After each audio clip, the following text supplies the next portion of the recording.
mohon maaf dari kalangan kita kadang-kadang ya, dia itu sampai melakukan pelecehan kepada muridnya. Ada orang tua, naudzubillah, sampai melakukan pelecehan kepada anaknya. Ada seorang yang terkenal, tapi ternyata dia itu mengkonsumsi narkoba. Jangan heran. Ini baru-baru ada wali yang dia itu menyampaikan. Ada 3 rahasia. Kenapa mereka itu kemudian sampai dihinakan oleh Allah Ta'ala, sampai mereka itu melakukan sesuatu yang sangat tidak pantas sebetulnya. Nikmatnya 10 menit, tapi kemudian dia menyesal selama-lamanya, tapi kemudian dia di penjara, tapi kemudian keluarganya itu malu hanya gara-gara nikmat yang cuma 10 menit. Kenapa itu terjadi? Karena 3 hal. Hati-hati ya, 3 hal ini. Camkan baik-baik, terutama untuk orang kita seperti kita ini, hati-hati betul 3 hal ini. Yang pertama apa? Sombong. Hati-hati dengan sombong. Karena jelas Nabi kita Muhammad SAW telah bersabda dalam hadisnya, "Man takabbara wada'ahu Allah." Dan siapa yang sombong, dia akan direndahkan Allah Ta'ala dengan serendah-rendahnya. Dan diantara perendahan itu akan dihinakan, direndahkan, sehingga yang tadinya jabatannya tinggi, yang tadinya orang itu mulia, yang tadinya dia itu mempunyai gaung di masyarakatnya, habis dia sama sekali. Itu yang pertama. Yang kedua, uguqul walidain. Ini makanya silaturahmi ini yang penting.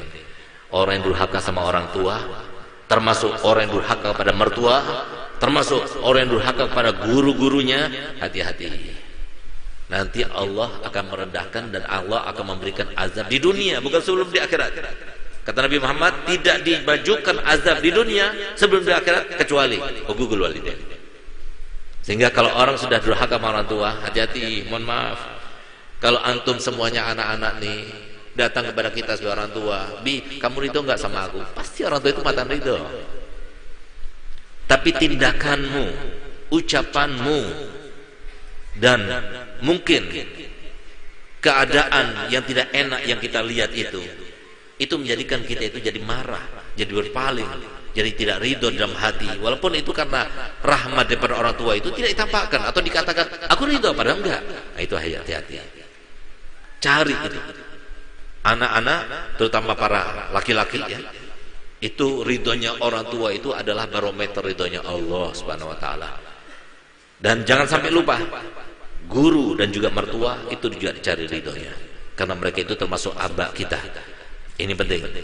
Kalau tidak, naudzubillah, jangan sampai keburu terjadi, akhirnya baru kita menyesal. Dan yang ketiga yang perlu kita hindari, apa itu? Izaul auliya. Kenapa? Allah SWT firman dalam hadis qudsinya, "Man azali waliyan faqad azintuhu bil harb." Barang siapa yang mengganggu waliku, berarti aku sudah buka front peperangan kepadanya. Yang meninggal maupun yang hidup, hati-hati, jangan ngomongin orang yang sudah meninggal. Apalagi dia seorang wali Allah, jangan. Mau siapapun kita, mau kiai, mau ustaz, mau habaib, jangan. Udah, kita harus husnudzon. Rasulullah sudah memberitahukan kepada kita, "Uzkuru mahasina mautakum wa kuffu an masawi." Hendaknya sebutlah kebaikan-kebaikan orang yang sudah meninggal, apalagi seorang wali Allah. Sebutkan kejelekannya. Itu bukan urusan kita, itu urusan dia sama Allah. Enggak berhak kita untuk memvonis orang lain, enggak berhak.